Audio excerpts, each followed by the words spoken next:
Hello बच्चों, class ninth के बच्चों के लिए ये हिंदी की किताब है जो बहुत अच्छी होती है।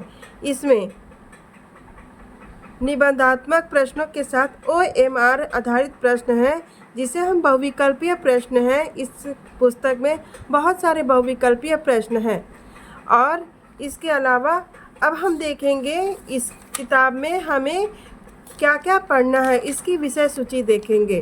तो इसमें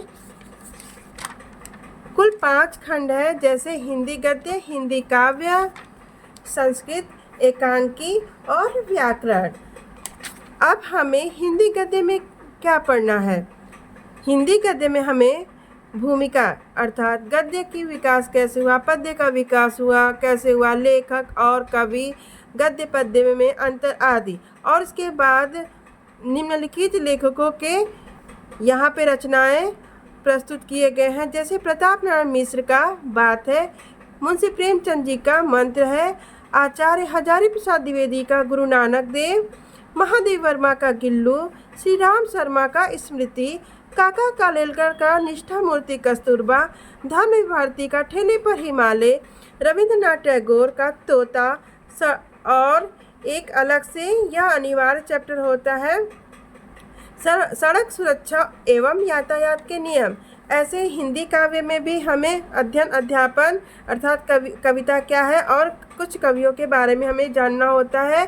फिर इसके बाद निम्नलिखित कवियों की रचनाएं यहाँ पे पढ़ाया जाएगा, जैसे कबीरदास जी की रचना साखी को पढ़ाया जाएगा, मीराबाई जी की पदावली, रहीमदास जी का दोहा, भारतेंदु हरिश्चंद्र का प्रेम माधुरी, मैथिली शरण गुप्त जी का पंचवटी, जयशंकर प्रसाद जी का पुनर्मिलन, सूर्यकांत त्रिपाठी निराला जी का दान, सोहनलाल द्विवेदी का उन्हें प्रणाम, हरिवंश राय बच्चन जी का पथ की पहचान, नागार्जुन जी की रचना है बादल को घिरते देखा है, केदारनाथ अग्रवाल जी का है अच्छा होता सितार संगीत की रात। यह 2 कविता है।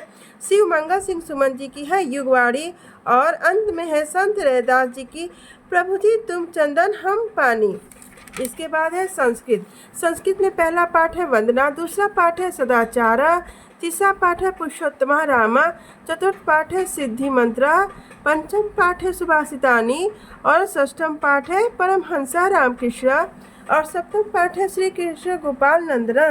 इसके बाद एकांकी है। निम्नलिखित एकांकीकारों के एकांकी है, जैसे डॉक्टर राम कुमार वर्मा जी का दीपदान, उदय शंकर भट्ट जी का नए मेहमान, सेठ गोविंदास जी का है व्यवहार, उपेंद्रनाथ अश्क जी का है लक्ष्मी का स्वागत और विश्व प्रभाकर जी की है सीमा रेखा। यह एकांकी बड़े ही मनोरंजक होते हैं, जो पढ़ने में बड़े आनंद आते हैं और हमें कुछ ज्ञान भी दे जाते हैं। इसके बाद व्याकरण है। व्याकरण तो कक्षा 1 से लेकर सभी क्लासों के लिए अनिवार्य होता है, क्योंकि इसका हर जगह जरूरत पड़ती है। तो व्याकरण पढ़ना, व्याकरण में हमें क्या पढ़ना है? काव्य सौंदर्य के तत्व।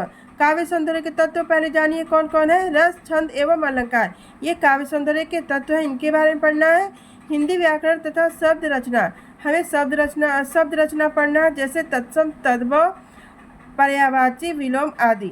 संस्कृत व्याकरण में संधि, संज्ञा, शब्द रूप, धातु रूप, ये पढ़ने हैं और पत्र लेखन। बच्चों कक्षा 9 का भी बड़े ही लगन और ध्यान से पढ़िए, क्योंकि निरंतर अभ्यास से ही हम किसी लक्ष्य को प्राप्त कर सकते हैं। धन्यवाद बच्चों।